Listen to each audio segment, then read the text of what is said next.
Assalamualaikum warahmatullahi wabarakatuh. Kali ini saya masih melanjutkan kisah misteri yang berjudul Ritual Tarik Janin. Seperti apa kelanjutan ceritanya? Tak perlu kita berlama-lama lagi. Langsung saja, mari kita simak ceritanya. Suaranya menggema, seperti suara dari seseorang yang kesakitan di dalam sana. Sontak kakak pertama langsung terbangun dan berlari ke arah rumah Bu Sri. Sedangkan kakak kedua yang ikut terbangun akibat teriakan itu, tiba-tiba jatuh dari atas dipan ketika akan menyusul kakak yang pertama. Rasa kantuknya yang begitu kuat membuat dirinya belum terlalu bisa mengontrol tubuhnya. Hal itu sempat membuat langkah kaki kakakku yang pertama sempat terhenti. Dia berbalik dan berteriak kepada kakakku yang kedua, yang kini jatuh ke tanah. "Kamu kenapa? Ayo, cepat kita ke rumah Bu Sri," ucapnya dengan nada yang panik. Mereka berdua akhirnya berlari ke rumah Bu Sri dengan berbekal senter, dengan sinarnya yang berwarna kuning. Mereka langsung lari ke pintu belakang. Mereka tahu bahwa hanya pintu belakang yang tidak dikunci oleh Bu Sri, sehingga mereka langsung memutari rumah itu dan masuk ke dalam rumah dalam keadaan panik. Mereka langsung masuk melewati pintu belakang. Rumah Bu Sri yang gelap kini terang oleh senter yang mereka bawa. Kakakku yang kedua merasa takut, sehingga dia memegang baju kakaknya pada saat itu. Mereka terus berlari melewati dapur dan juga ruangan tengah. Namun ketika mereka membuka tirai pembatas ruangan tengah dan kamar tidur Bu Sri, mereka terkejut begitu mereka melihat Bu Sri yang terduduk lemas di atas kasur dengan wajahnya yang pucat. Lagi-lagi keringat dingin muncul dan membasahi tubuhnya. Rambutnya terlihat basah sehingga terlihat acak-acakan. Wajahnya benar-benar pucat, seperti sudah mengalami sesuatu yang sangat mengerikan. Detak jantungnya berdetak dengan kencang, bahkan nafasnya terlihat sangat berat ketika dia duduk di sana. "Tolong, jangan ambil bayiku," Bu Sri terus-terusan bergumam di sana. Dan ketika kedua kakakku muncul dan menanyakan apa yang sebenarnya terjadi, Bu Sri hanya menghirup nafas panjang. Dia sepertinya merasa lega, karena kini ada kedua kakakku. Namun tiba-tiba dia menunduk, sambil mengusap-ngusap perutnya, yang kini semakin membesar. Secara tidak sadar, kedua matanya secara perlahan mengeluarkan air mata.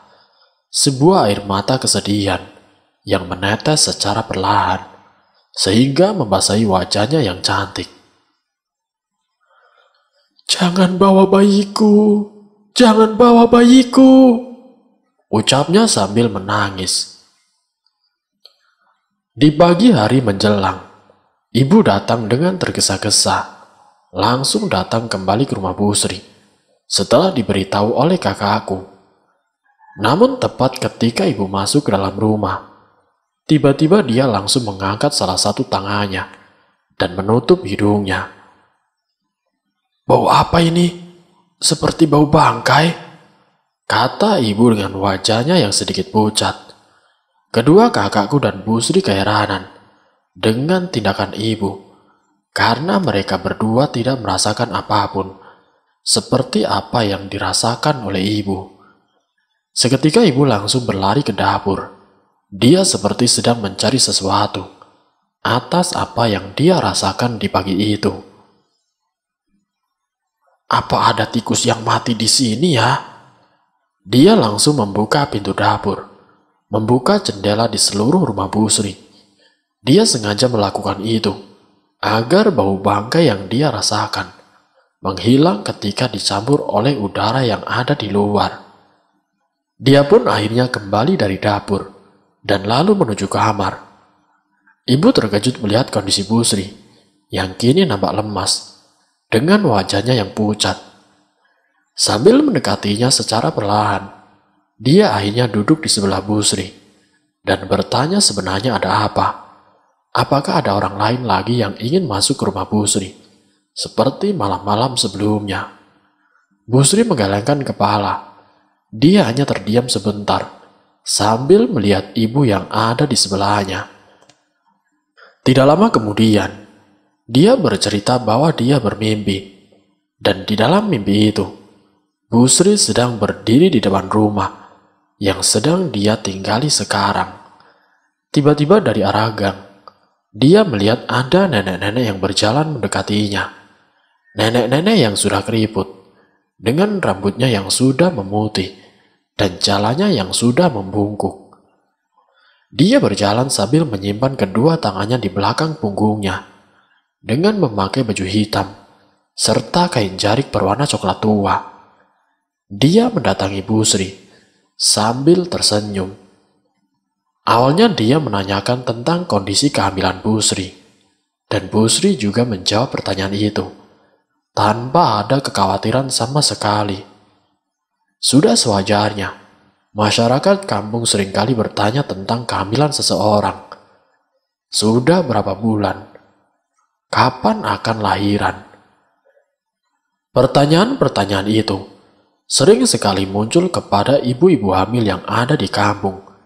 Bahkan mungkin hingga hari ini. Nenek itu bahkan mengusap-ngusap perut Bu Sri secara perlahan.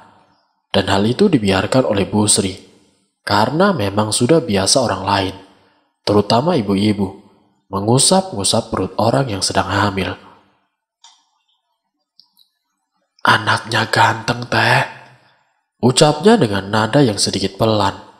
Bu Sri hanya tersenyum mendengar hal itu. Dia terus-menerus mengusap-ngusap perut Bu Sri. Namun tidak lama setelah itu, dia kembali bertanya. Dan itu yang membuat Bu Sri terkejut atas pertanyaan yang diajukan. "Neng, bayinya buat nenek ya?" Dia memalingkan wajahnya ke arah Bu Sri. Namun seketika, wajahnya tiba-tiba berubah secara perlahan. Keriputnya semakin banyak, tatapannya sangat tajam, bahkan kini muncul taring kecil di mulutnya. Wajahnya benar-benar sangat pucat, bahkan tangan yang sedang memegang perutnya kini mendadak menjadi kurus, kering, dengan kukunya yang terlihat sangat tajam.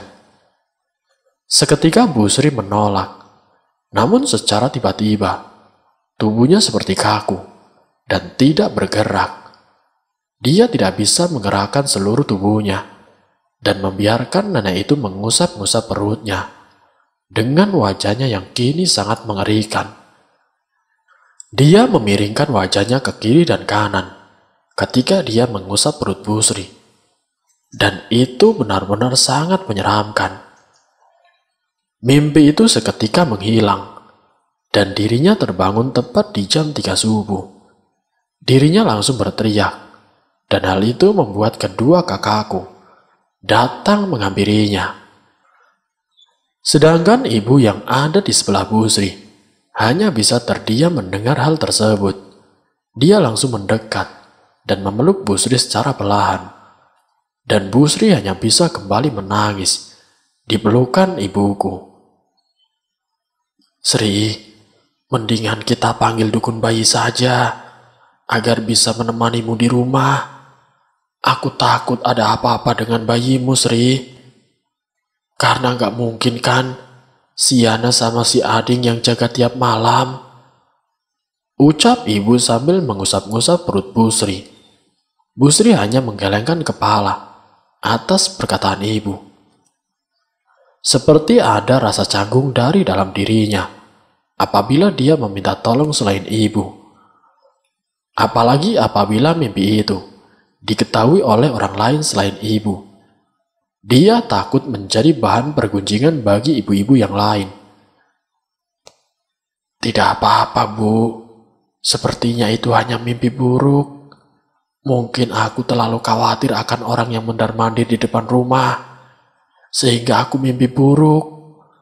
Apalagi suamiku akan pulang besok, Jadi ibu gak perlu khawatir, kata Bu Sri dengan nada yang pelan. Di malam selanjutnya, rupanya dia bermimpi yang sama. Dia kembali berdiri di depan rumahnya. Cahaya lampu 5 watt yang menerangi depan rumah Bu Sri terlihat dengan jelas. Namun dia melihat rumahku yang nampak kosong, seperti tidak ada kehidupan di sana. Karena tidak ada lampu yang menyala sama sekali di sekitar rumahku. Dia sendirian, seperti hanya ada dirinya, dan rumah tempat tinggalnya di sana. Ditemani cahaya lampu rumah yang sedikit redup dari langit-langit rumahnya. Awalnya Bu Sri kebingungan, kenapa dirinya berdiri di depan rumah pada malam hari ini. Lalu secara tiba-tiba, Sri, sebuah suara tiba-tiba muncul, diiringi dengan beberapa tangan yang muncul dari arah belakang dan bergerak ke arah perutnya yang semakin membesar. Tangan-tangan yang kurus dan keriput muncul begitu saja.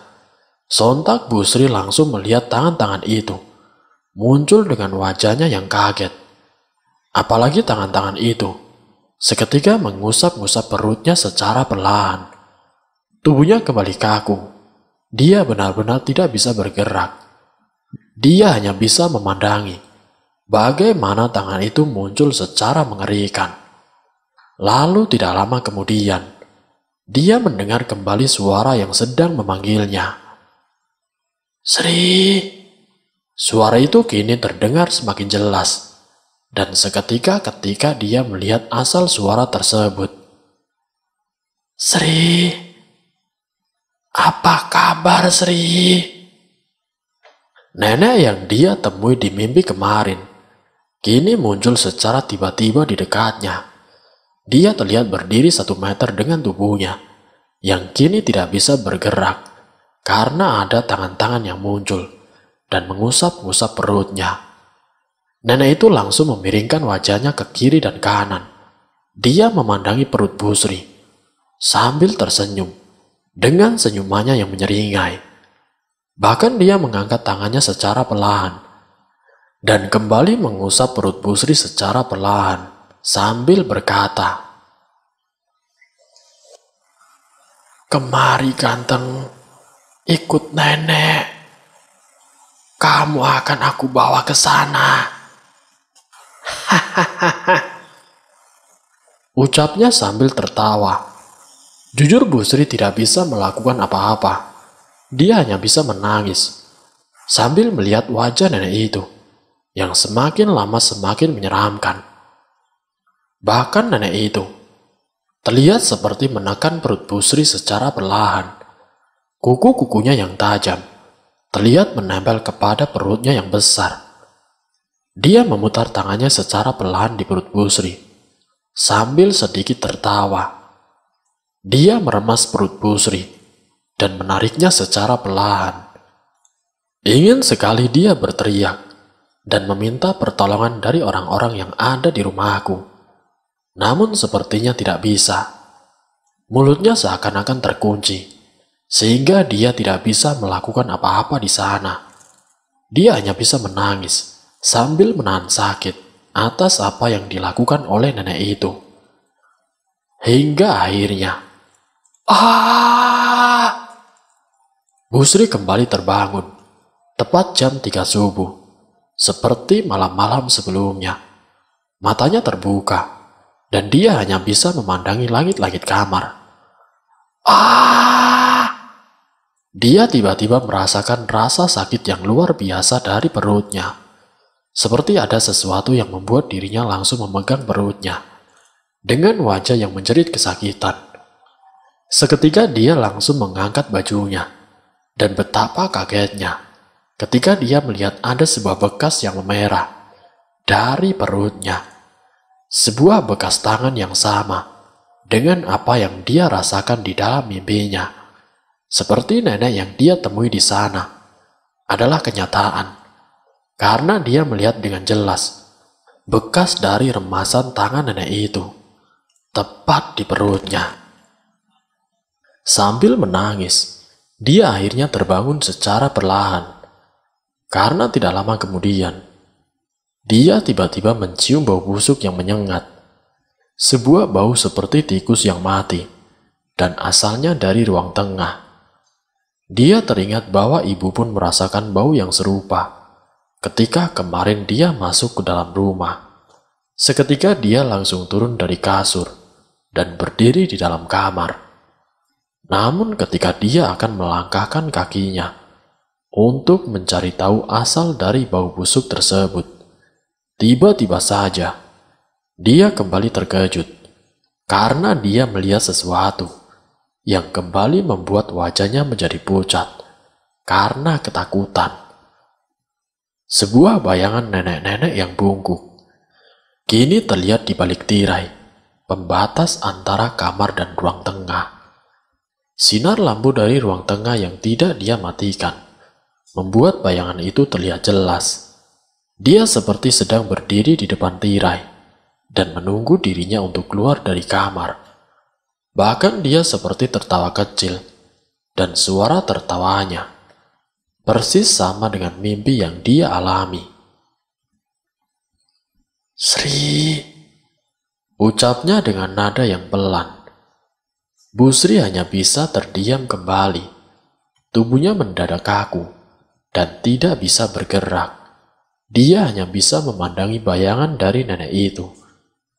Tiba-tiba saja, Bu Sri seperti merasakan kembali rasa sakit yang luar biasa. Di dalam perut Bu Sri kembali merasakan kembali rasa sakit yang luar biasa. Langsung berpegangan ke tembok rumahnya karena menahan rasa sakit yang luar biasa. Di tengah-tengah rasa sakit yang menimpa dirinya, bayangan dari nenek itu langsung terkekeh. Dia seperti senang akan rasa sakit yang dialami oleh Bu Sri. Bahkan kepalanya dimiringkan ke arah kiri, dengan salah satu tangannya yang terlihat sedang membuka tirai kamar itu secara perlahan. Bu Sri dengan jelas melihat bagaimana wajahnya yang menakutkan terlihat di balik tirai yang dia buka. Matanya yang menatap tajam ke arahnya, juga rambut-rambut putih yang tipis dan menutupi sebagian wajahnya. Nenek itu seperti ingin memaksa masuk ke dalam kamarnya. Namun tepat ketika setengah tirai kamar itu terbuka, tiba-tiba saja, kok, kok, kok, kok, kok, kok, kok, kok. Terdengar suara ayam yang berkokok, hingga terdengar hingga ke rumah Bu Sri. Hal itu tentu saja membuat nenek itu sedikit terkejut. Dan tidak lama kemudian, tirainya kembali tertutup secara perlahan, dan nenek itu menghilang, seperti sebuah pasir yang tertiup dengan angin. Brah! Bu Sri langsung menjatuhkan tubuhnya di dalam kamar. Jantungnya berdetak sangat kencang, dengan nafasnya yang kembali terasa berat. Dia tidak percaya bahwa apa yang dia lihat adalah sebuah kenyataan. Melihat hal itu, dia ingin sekali menangis. Namun sepertinya air matanya sudah mengering, dan tidak bisa lagi dirinya mengeluarkan air mata kesedihan atas kejadian yang menimpa dirinya. Sinar matahari pagi secara perlahan muncul di ufuk timur. Sinarnya yang merah kekuningan secara perlahan mengusir kegelapan yang bertabur dengan bintang dan bulan sebagai penguasa malam. Terlihat asap-asap mengepul dari atap-atap rumah warga. Para ibu-ibu sudah terbangun dan memasak di dapur-dapur mereka untuk sarapan keluarga mereka yang akan bekerja dan bersekolah di sana. Sedangkan Bu Sri dia nampak kelelahan. Wajahnya sangat pucat, rambutnya acak-acakan. Bahkan ketika berjalan pun dia harus memegangi tembok rumahnya agar tubuhnya tidak ambruk atas kejadian yang terjadi semalam. Bagaimana tidak? Rasa sakit yang dia terima di dalam perutnya begitu sangat nyata. Dia hanya bisa pasrah akan keadaan karena di rumah tersebut Tidak ada siapa-siapa yang bisa diminta tolong olehnya. Bahkan ketika dia ikut berjemur kembali dengan ibu, serta kakak ketigaku, Bu Sri serasa enggan menceritakan hal tersebut. Dia takut merepotkan ibu, karena sudah beberapa hari ini, ibu harus datang ke rumahnya untuk mencari tahu atas apa yang terjadi kepadanya. Loh, Sri, kenapa wajahmu pucat begitu? Ada kejadian lagi yang membuatmu gak bisa tidur? Tanya ibu sambil melihat ke arah Bu Sri. Bu Sri hanya menggelengkan kepalanya beberapa kali, dan dia hanya berkata, Tidak kok Bu, memang kemarin gak bisa tidur. Ini si Dede nendang-nendang terus, sampai sakit sekali perutnya. Jawab Bu Sri sambil mengusap-ngusap perutnya. Ya wajar Sri, namanya juga kandungan yang sudah tua. Pasti seperti itu kok. Pasti itu anak sudah gak sabar untuk dilahirkan dan diasuh oleh ibu yang cantik sepertimu. Mendengar hal itu, Bu Sri pun hanya tersenyum. Dia hanya mengangguk sambil mengusap-ngusap kembali kandungannya. Dia hanya bergumam secara perlahan ke bayi yang dikandungnya. Sehat-sehat ya nak, sabar. Beberapa hari lagi kamu akan dilahirkan. Gumam Bu Sri sambil tersenyum kecil. Siang hari menjelang. Tepatnya jam 1 siang. Terlihat dua orang berjalan dari arah gang menuju rumah kita berdua, sambil membawa satu dus mie instan yang diikat oleh tali rafia.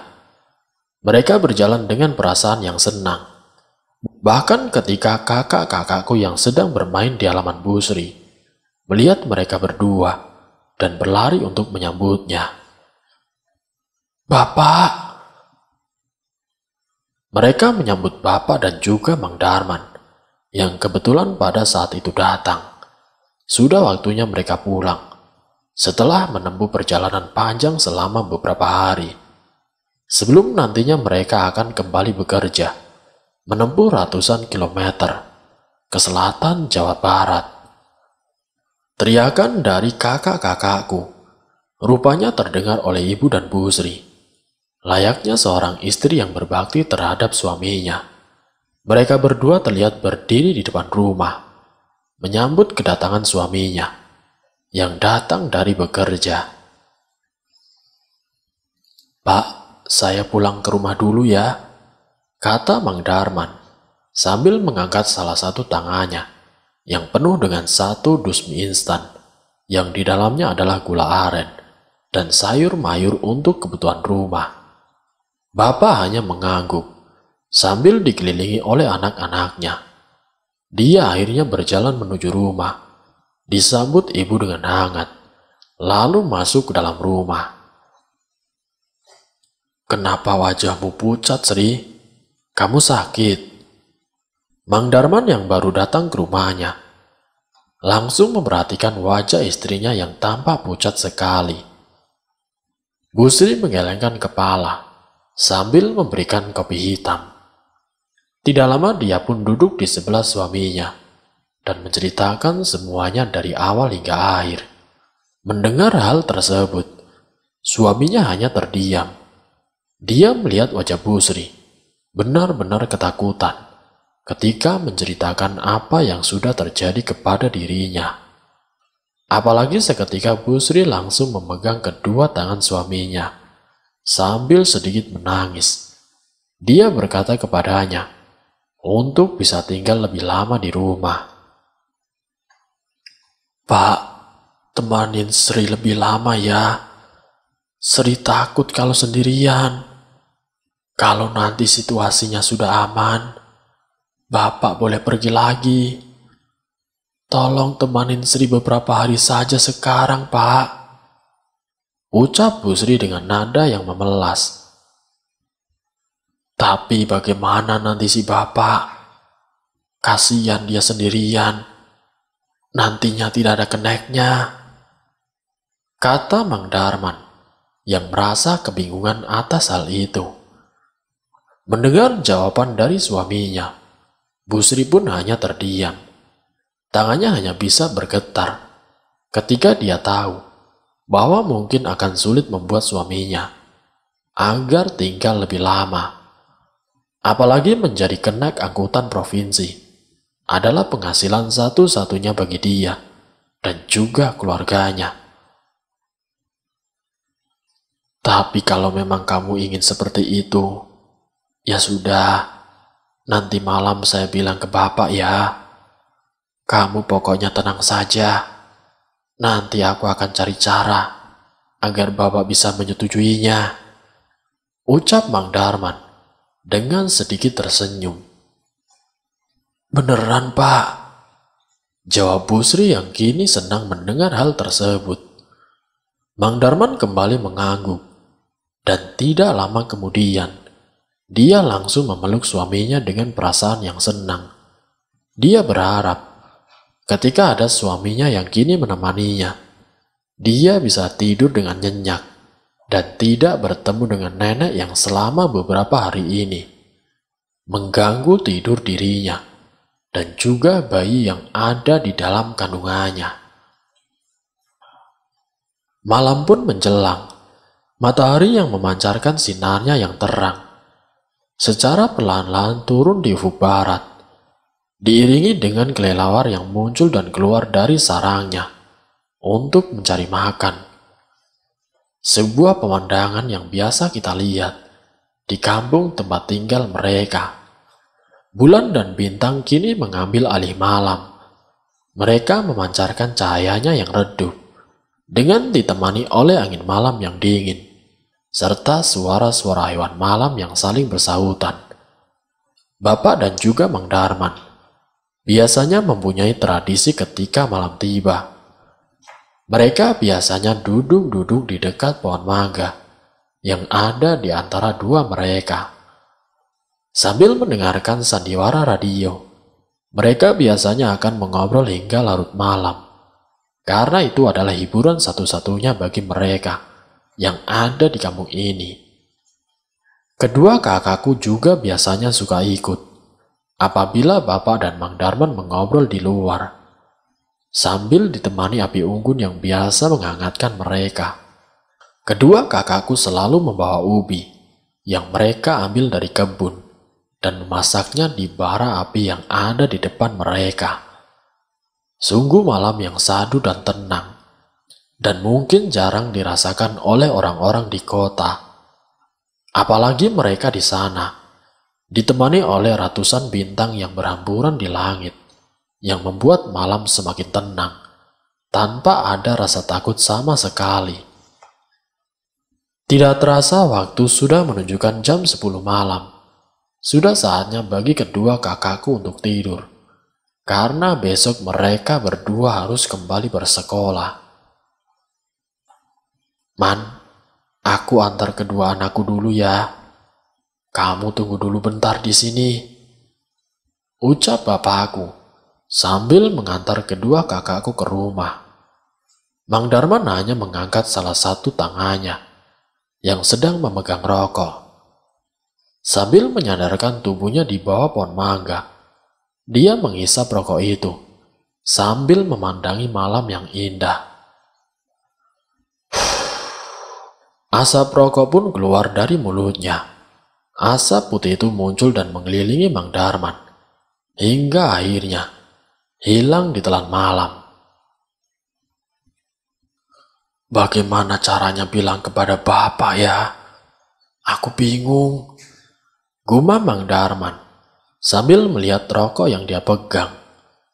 Di saat kebingungan itulah, tiba-tiba dia dikejutkan oleh seseorang yang tiba-tiba muncul dan berdiri di depan dirinya. Jang, katanya dengan nada yang pelan. Sontak Mang Darman terkejut. Dia langsung mengangkat wajahnya dan melihat sesosok nenek tua yang muncul begitu saja di sana. Dia tersenyum kepadanya dengan tubuhnya yang sedikit bungkuk dan bajunya yang hitam legam. bersamaan dengan kain jarik berwarna coklat yang menutupi kakinya.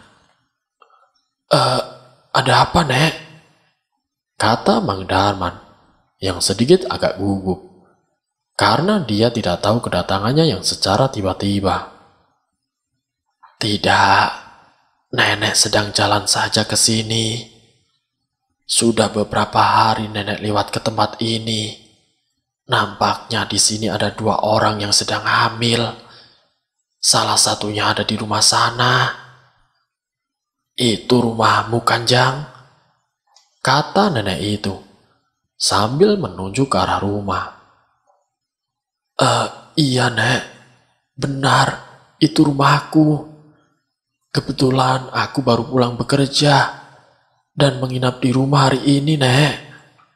Memangnya ada apa ya, Nek?" kata Mang Darman sambil tersenyum. "Ya, kemarin saya melihat kalau bayi di dalam kandungan istrimu itu, bayinya sangat tampan. Nenek jadi suka pada bayi itu. Kalau boleh nggak, Nenek?" "Darman!" tiba-tiba terdengar teriakan dari arah rumah. Rupanya bapak langsung berteriak karena dia melihat Mang Darman sedang mengobrol dengan seseorang. Namun di sana tidak ada apa-apa, sehingga bapak langsung berteriak agar dia sadar.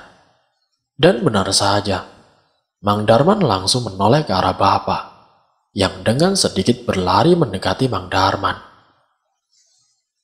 "Kamu ngobrol dengan siapa, Man?"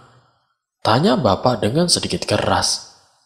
Mang Darman sontak kebingungan, apalagi ketika dia melihat ke arah nenek yang tadi ada tepat di depannya. Kini langsung menghilang begitu saja. "Loh, Pak, tadi ada nenek-nenek yang ada di sini, Pak," ucapnya dengan nada yang bingung. Bapak hanya menggelengkan kepala. Dia kembali duduk dan melihat ke segala arah. Sebelum akhirnya dia berkata kepadanya, "Hati-hati, Mang. Jangan asal ngobrol dengan orang kalau malam seperti ini. Takutnya itu adalah hantu yang sedang gentayangan," kata bapak sambil melihat ke sekeliling mereka berdua, memastikan bahwa apa yang dikatakan sudah menghilang sepenuhnya. Mang Darman langsung teringat obrolan istrinya ketika siang. Dia berkata bahwa dalam beberapa malam ini, dia diteror oleh sesosok nenek-nenek yang muncul di dalam mimpinya. "Pak, apa jangan-jangan nenek tadi itu adalah sosok yang mengganggu tidur istriku dalam beberapa hari ini?" kata Mang Darman dengan nada yang sedikit kaget. Bapak yang juga tahu tentang cerita Bu Sri dari ibu langsung menganggukkan kepala. "Iya, Man, mungkin saja. Lihat saja, istrimu sampai kurang tidur begitu," ucapnya sambil menghisap rokok yang ada di sana. Mang Darman langsung mengangkat tangannya dan menempelkan di atas dahinya. "Pantesan istriku meminta aku untuk menemaninya lebih lama. Dia berkata bahwa besok aku jangan pergi dulu. Dia masih ketakutan atas apa yang terjadi malam-malam kemarin, Pak," kata Mang Darman yang kini tertunduk di depan bapak. Bapak langsung menjawab sambil menepuk pundak Mang Darman.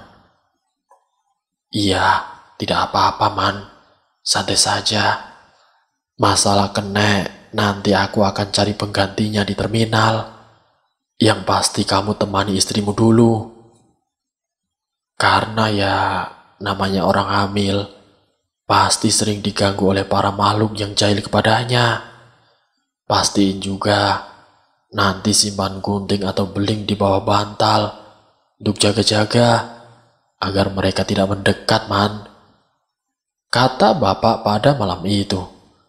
Mang Darman mengangguk. Dia bersyukur karena bapak sudah mengizinkan dia untuk berdiam diri lebih lama di rumah. Obrolan pun secara perlahan-lahan berubah. Yang tadinya tentang kehidupan, kini berubah menjadi tentang mitos ataupun hantu yang ada di sekitar mereka. Hingga tidak terasa waktu sudah menunjukkan jam 1 dini hari dan sudah saatnya Bapak untuk pulang ke rumah. Karena besok dia harus kembali ke terminal sambil mencari kenek baru untuk menggantikan Mang Darman. Mang Darman pun akhirnya pulang. Dia mematikan rokoknya dan mematikan bara api yang masih menyala di depannya. Akhirnya dia kembali ke rumah untuk beristirahat dan memastikan bahwa istrinya baik-baik saja. Meskipun sesuatu yang aneh kini mulai dirasakan olehnya, karena tepat ketika dia membuka pintu rumah, secara tiba-tiba, wush, ada hembusan angin tipis yang berhembus dari dalam rumah. Dia melihat ke arah rumah yang kini sungguh berbeda dari biasanya. Rumah terlihat lebih kelam, lebih gelap dan lebih menakutkan. Padahal tidak seperti biasanya.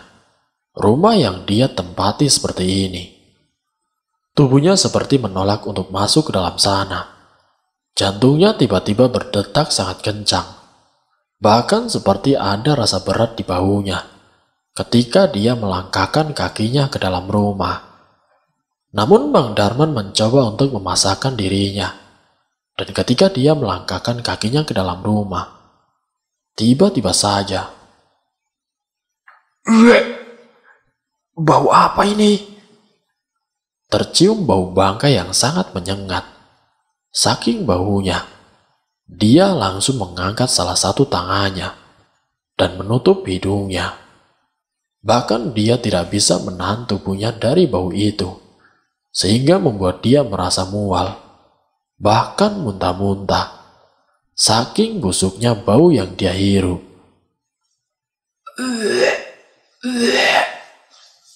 Tubuhnya langsung menunduk. Kedua tangannya langsung memegang paha. Mulutnya terbuka dan mengeluarkan air liur dari dalam mulutnya. Bau bangkai, bau busuk, sampah, dan bau kotoran manusia seperti menyatu dan terhirup oleh hidungnya. Hal itu membuat tubuhnya benar-benar mual.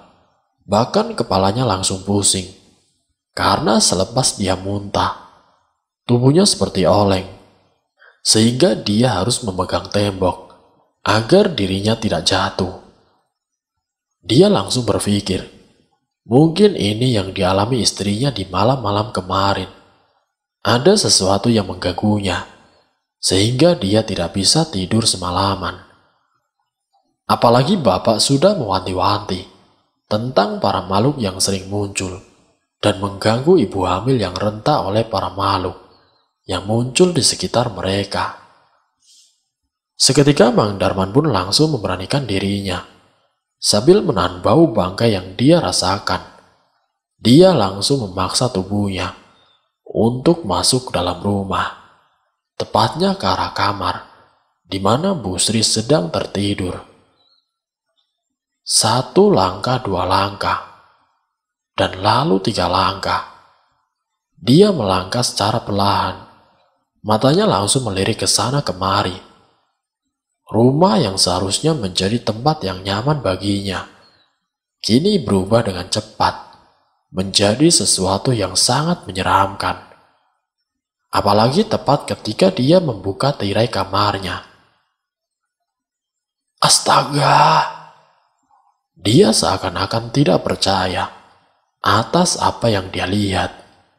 Matanya terbelalak dengan tubuhnya yang mendadak kaku atas apa yang ada di dalam kamarnya. Dan bersambung, apakah yang akan terjadi kepada Bu Sri? Nanti saya akan lanjutkan ke bagian yang berikutnya.